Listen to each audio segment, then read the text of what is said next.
नित्यानन्द परमशिवोऽहम् ॐ नित्यानन्द परमशिवोऽहम् ॐ नित्यानन्द परमशिवोऽहम् ॐ नित्यानन्द परमशिवोऽहम् ॐ नित्यानन्द परमशिवोऽहम् ॐ नित्यानन्द परमशिवोऽहम् ॐ नित्यानन्द परमशिवोऽहम् ॐ नित्यानन्द परमशिवोऽहम् ॐ नित्यानन्द परमशिवोऽहम् ॐ नित्यानन्द परमशिवोऽहम् ॐ नित्यानन्द परमशिवोऽहम्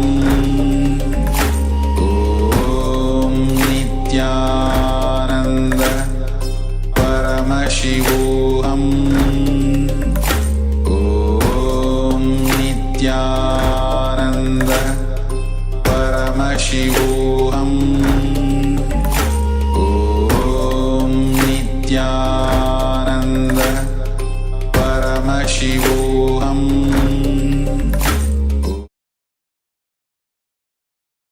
Yes, Nityanam. So we'll be continuing from where we left. We have been going through the different states of consciousness and how it affects us. So sometimes when you see, you can get into your car. This is one of the example that Swamiji is giving. Sometimes when you see, you get into a car, drive for 10 kilometers, you'll reach your office. Only when you stop in your parking lot and get down, take out the keys, suddenly then you will realize that you drove so many times. Actually, this is true in many of us.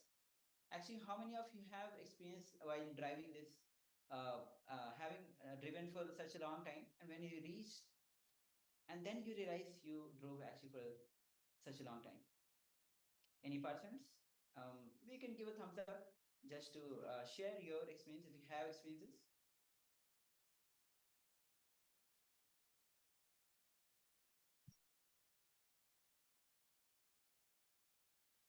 Okay.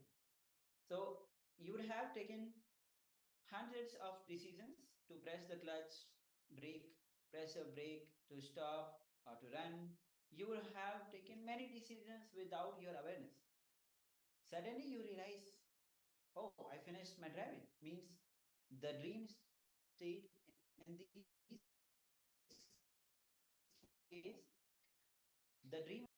So this is one of the example. Like this, all of us must have gone through many kinds of states. Okay, so Shresha here saying that yes, I have experienced it. Like this, all of us at some point of time must have experienced this kind of state. So this is the state when the dream state is overlapping or penetrating the waking state. The more and more dream state is penetrating, the waking state will, the frequency of the waking state will come down. The frequency of your consciousness will come down. So when you may be living in the human body, but you will not be living in the human life. So the frequency when the frequency comes down, you'll not know what decisions you're making. And of course, here, as we have gone through the states of consciousness, why when the frequency of I goes down, why you are not able to make the decisions? Because when your identity is not strong enough, your frequency is going down. So that is why you are not able to make the decisions. You're not able to control that much. You do not know what kind of words you are thinking. You do not know what is happening inside you. It is like living in the house, but you do not know what is happening inside that house. Living in the waking state, which is continuously disturbed by the dream state, is what is called as living hell. Swamiji beautifully describes what is hell, what is living in the hell. So when you live in the waking state, which is continuously getting disturbed by the dream state, is the living hell. This is what Swamiji describes, the living hell. Manitya Chandrasekhar Priya has shared, I don't drive, but when I take the bus journey to work or when I go to the center, I have faced this. Yes, actually, it's a great sharing. Many of us at some point of time, when the dream state is penetrating our deep waking state, we go through this kinds of experiences. That is why it is always necessary to raise our consciousness. So Swamiji has designed the beautiful routine, starting with the Panchakriya, doing the anima, nostril cleansing, eye cleansing, taking Haritaki in the night, doing morning yoga in the Brahmurta, doing intense puja. It raises our frequency with the devotion. If you do, it raises our frequency, and the whole effect is there out throughout the whole day. So you are increasing the with the whole routine, and it's really important. The moment we start doing the routines sincerely every day, we know that we are raising our consciousness.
Okay, Chandan. So now, sorry for the technical glitch. There was the audio issue. Right. Now we'll be moving on. Now all the physical and the mental disorder are directly from the dream state, penetrating either the deep state or the waking state. So let's understand. Now we have yeah.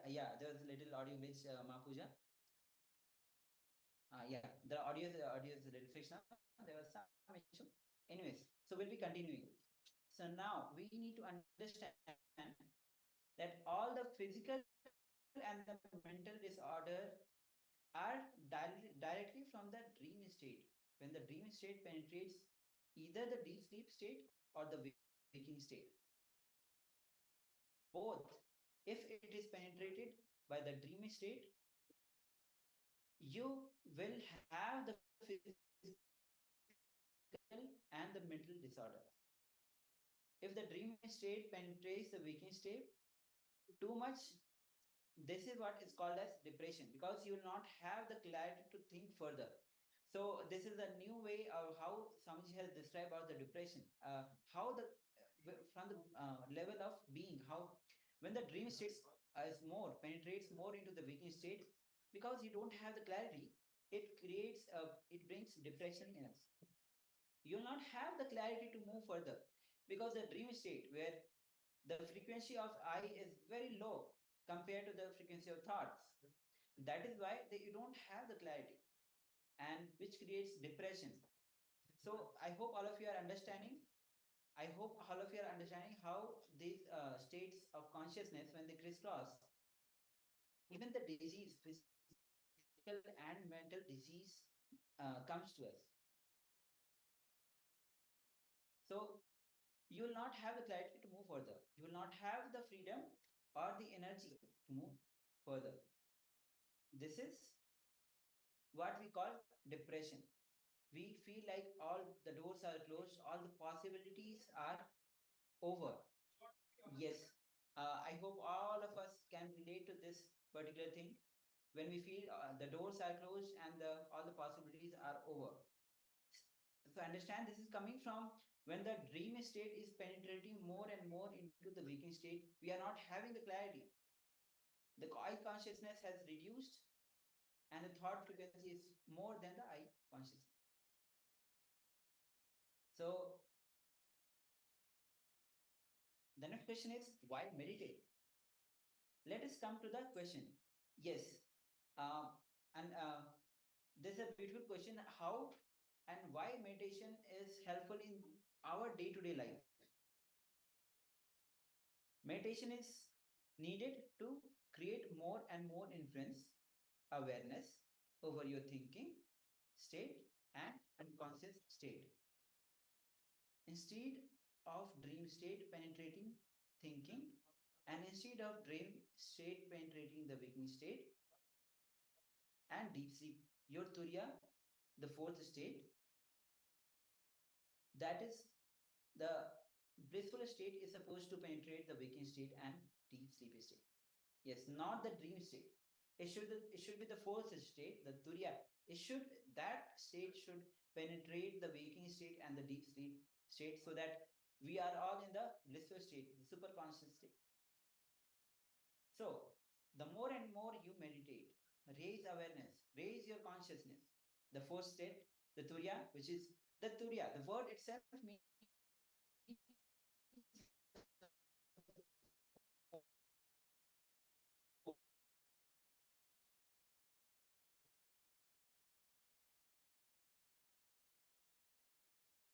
yes, ma. How the deep state is more in the more in the waking state, and it is bringing, because there's not much of mental clarity. We are bringing different kinds of illness and disease within us. Then how to come up out of this state? That is what Swamiji just answered. The fourth state, when the fourth state penetrates into your waking state and your dream state, deep sleep state, the more blissfulness you manifest, the more you'll be conscious. That is why you should meditate. The whole session is about the meditation. When your I consciousness is more,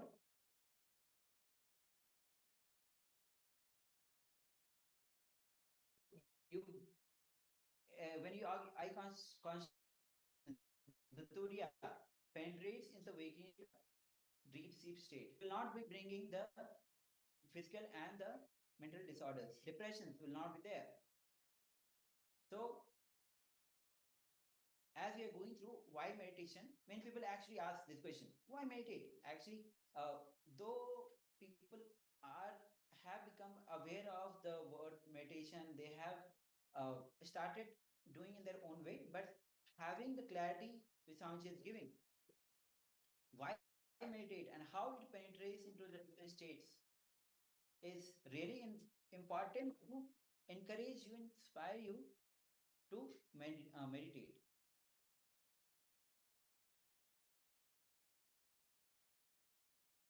The more and more you meditate, you raise your consciousness forth.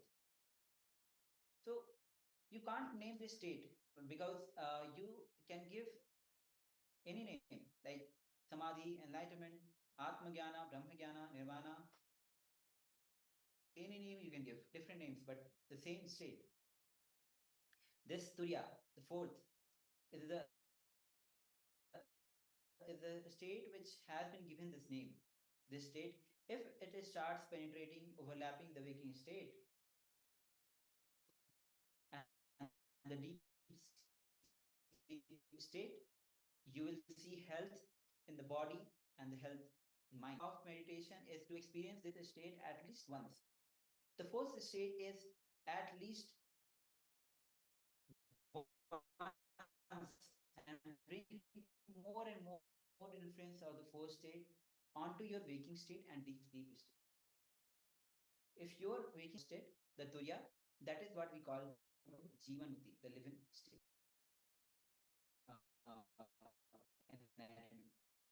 So listen carefully. I'll repeat again. This is a very powerful cognition we need to understand. That the purpose of meditation is to experience the state of Turiya at least once, the fourth state, at least once, and bring more and more influence of the first state onto the waking state and the deep sleep state. If your waking state and deep sleep state is totally influenced by the fourth state, which is Turiya, that is what is the Jivan Mukti or the living enlightenment. Now, meditation is a method, the technique to bring more and more fourth state in your day-to-day life.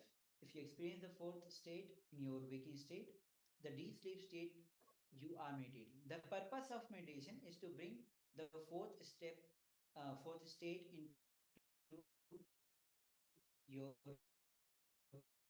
waking state and deep sleep state. So, may the physical health or the mental health is a byproduct, of course. Now, the first at the very start of the beginning, the question was why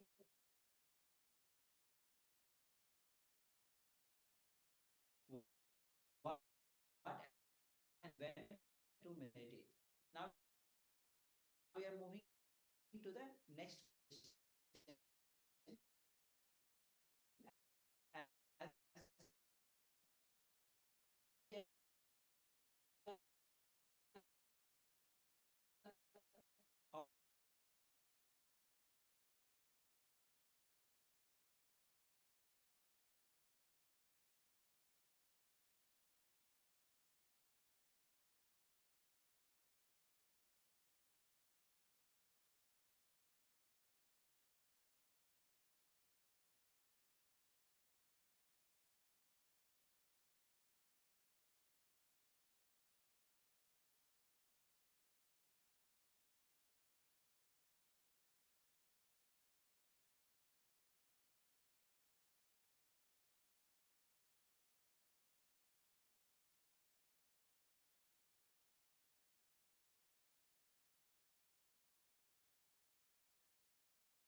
So I hope the audio issue is fixed. I hope all of you are able to hear me. So one of the participants, Vinay Aya, had asked how to get mantra initiation. So I request Vinay Aya and those who want initiation. See, at the end of the day, at 7 p.m. ET, 4:30 a.m. IST, Swamiji will be coming live for darshan, and he will be giving initiation. So please attend the darshan and get initiated.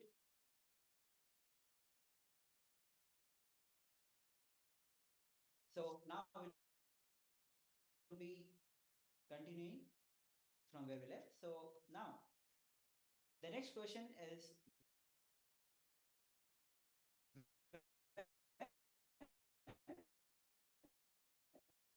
to meditate.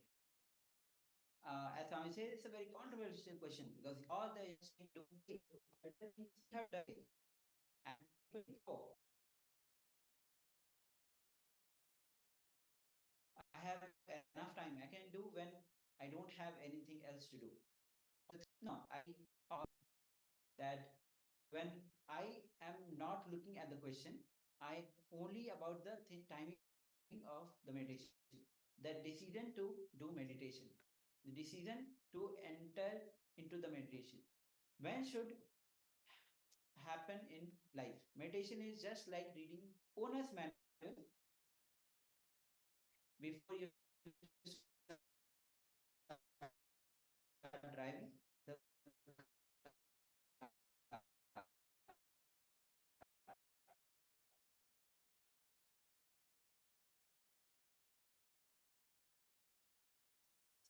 so so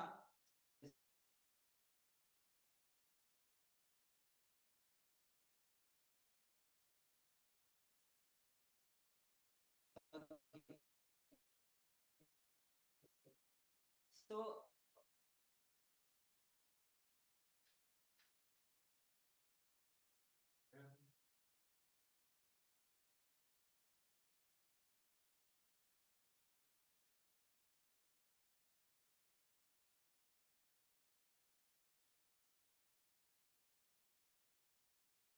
yes, I hope all of you are able to see me, able to hear me.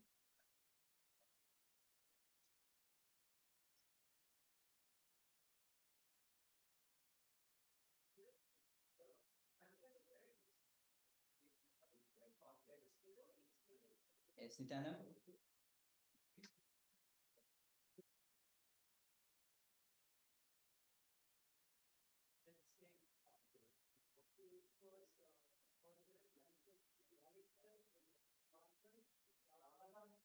Sorry for the technical glitch. Let's begin from where we left.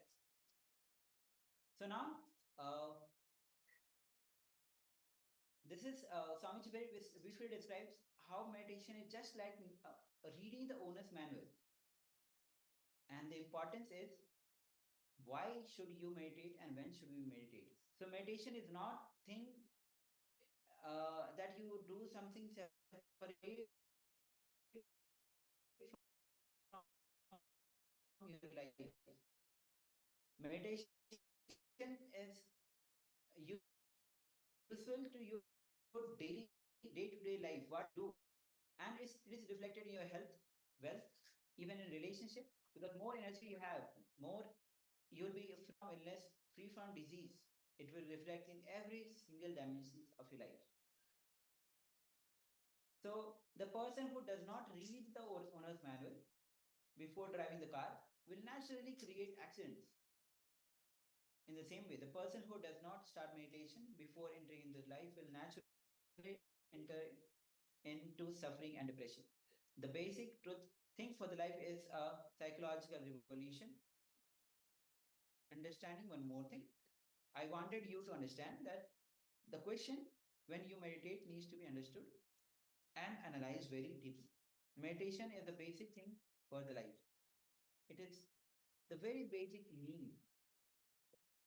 Just as the owner manual is like reading owner's manual, meditation is the owner manual for the body and the mind.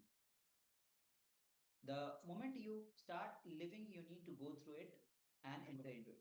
Before meditation, one important basic thing need to happen in you. The psychological revolution means understanding about the self, world, and the God. So this is what Swamiji is calling the psychological revolution. As of now, the understanding you are carrying is insufficient. So they are not able to give you the rest in your system. To understand, when Swamiji says the word psychological revolution, he means having a clear understanding about the self, the world, and the God.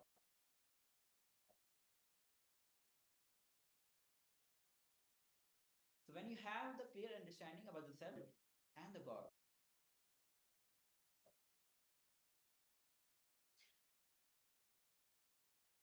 which you are able to solve all your problems, through which you are able to find your own life solution. This is what is called as psychological revolution.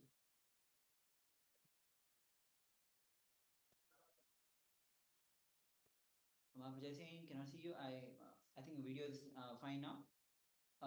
Let me know if the audio is still the issue. So I'll be having a glance of psychological revolution once again. So when you have the clear understanding about the self, about the world and the God, which is the very source of the self, the world, and the God. Now, this understanding, which is able to give you a complete rest through which you are able to solve all your life problems, through which you are able to find your own solutions. This is called as a psychological revolution. If you are able to find the solutions for all your day-to-day problems by understanding about you, God, and the world, you have means you have had the psychological revolution. And if you are not able to find the solutions for your life, day-to-day life problems through these three understanding, then you need to learn. So only a person who went through a psychological revolution can actually meditate. Till then, any technique you try, people, Swami says that when people come and ask, Swami, the moment I close my eyes, I get a more number of thoughts than number of thoughts. The moment I close my eyes and start and try to meditate, I have more number of thoughts. I have more number of problems, means the psychological revolution has not yet happened. That is why psychological revolution is a very basic necessity or the need for meditation. So I hope all of you have understood about psychological revolution. When you have the clarity about the God world, let me know, thumbs up, you can give me a thumbs up. When you have the clarity about the God, the self, and the world, and you are able to put yourself in complete rest and solve each of your problems, day-to-day problems, then you have a psychological revolution has happened to you.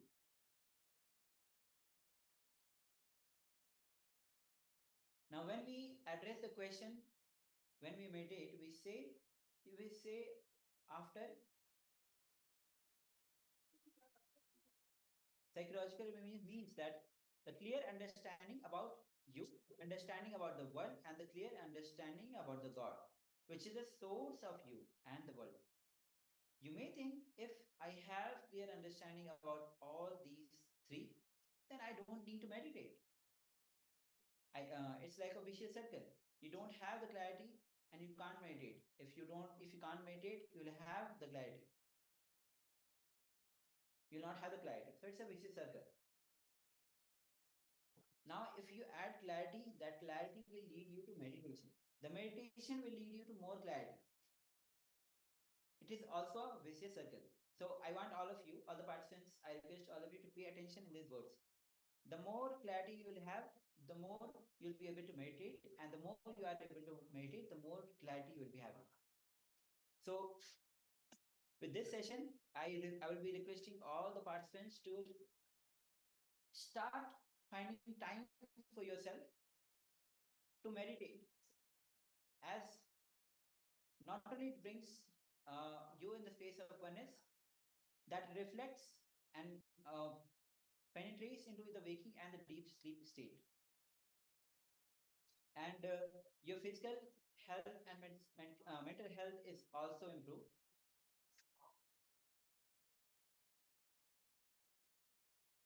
So the meditation will lead more and more clarity. So the vicious circle. If I have to give some more example, the dream state constantly penetrating into the waking states and unconscious state, this what leads to more and more misunderstanding. I'll repeat again. When the dream state is constantly penetrating into the waking state and unconscious state, this is what leads to misunderstanding, more and more dullness, more and more lethargic feeling. What is called as tamas. This is what is called as pravritti, traveling towards suffering. Pravritti. If the turiya, the blissful state, penetrates the waking state and deep sleep state, that is what is called as nivritti. Moving towards fulfillment. This is vicious circle. The clarity leads to meditation, and meditation leads to clarity, leading to one another. So, The psychological evolution is a basic need, the basic understanding. Swamiji always says, sit with your straight, always close your eyes and start meditating. You have more number of thoughts. So in the initial level, Swami says, he always gives a technique which is not directly meditation, which will be more like a contemplation. Means you will have an idea, you will have a technique. When you work with it, you won't lead directly to the thoughtless state. It will lead you more and more to clarity. It will lead to a psychological revolution. You will have an where you can consider your decision, where you can rethink again and again about your desires, your fears, your worry.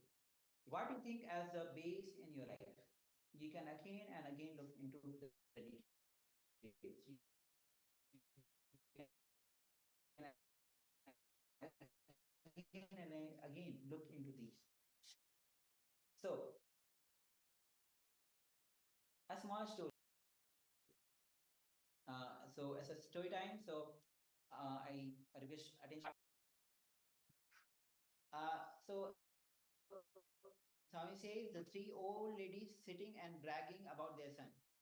One was saying, "You don't know about my son, how much he loves me. He personally took me to travel agent and my arrangements and gave me 20 days of vacation. He got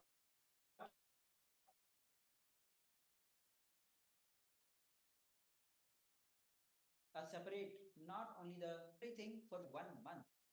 And third old lady, she says, you don't know what my son did. He goes to the costliest psychiatrist and then he talks, and all he talks is about me. So many times, what you think as life or what you brag may not be exactly what you mean, may not be exactly contributing to you, may not be exactly adding to you. So, in this initial level, getting up and getting a technique which can awaken, which can help the psychological evolution in you, is the best way to start. Now, when to meditate, here and now. Neither the age can be the reason to postpone the meditation, nor the time itself. Meditation should become the quality of your life.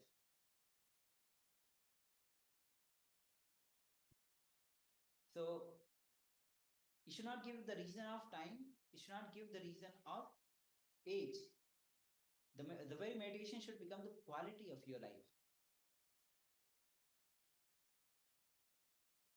So with this, we'll be moving on to the next segment of our life, which is going to be the internalization exercise. Internalization basically means internalizing all the great truths that you have learned in this section, in this segment, and internalizing those great truths.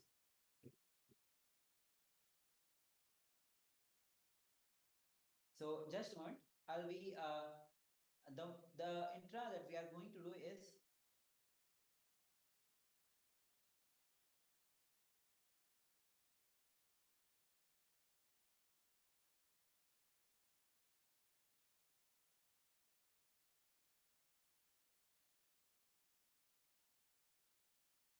about basically to start contemplating into your life, looking into you, and all the incidents related to your life, so that you can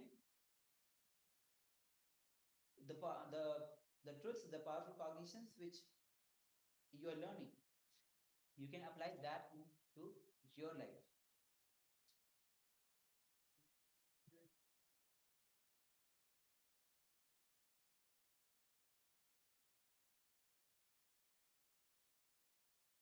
Yeah, just a moment. Give me a moment.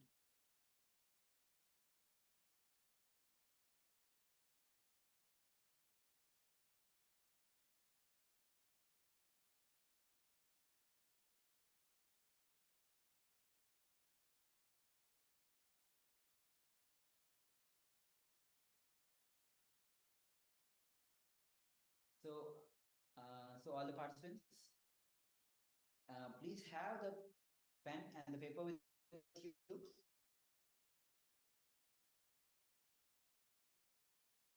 We'll be entering into the meditation, internalization exercise. Why meditate? What is the real aim of life? So let's get ready. A few questions that I'll be asking. Please pen down elaborately, in detail. What is the real aim of life? The first question, to earn more. So you can pen down this question. What is the real aim of life? Is it to earn more? What is the real aim of life? To stay forever young, healthy, beautiful?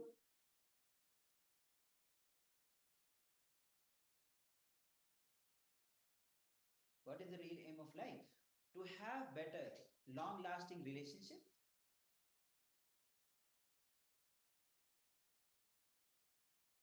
Or to improve your personality?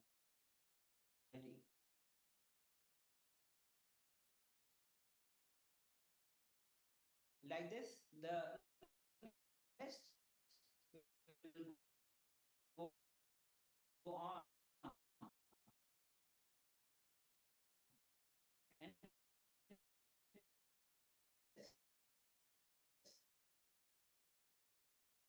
Chandrasekhar,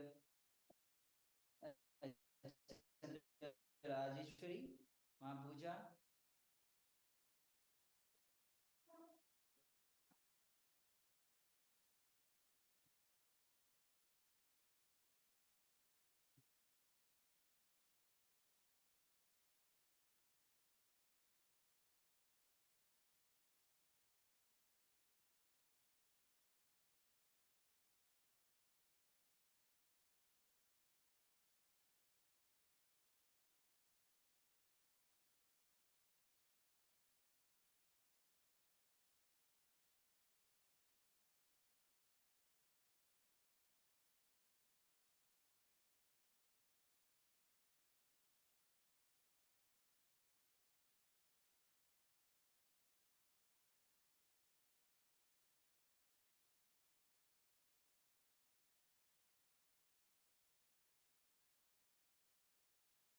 Sorry for the technical glitch.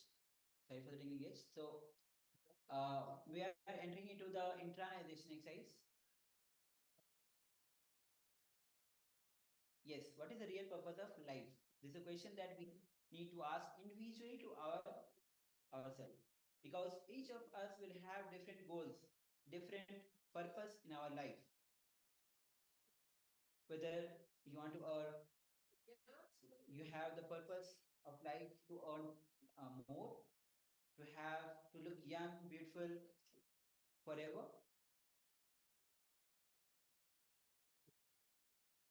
or you want to improve your personality. Is that your real aim?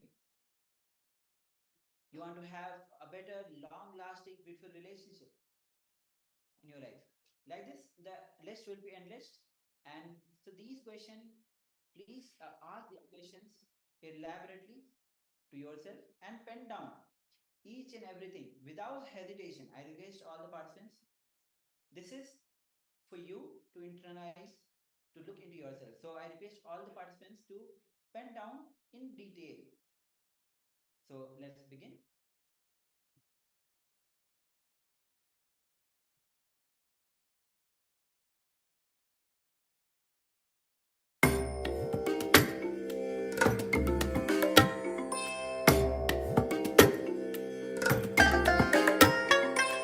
I bless you all.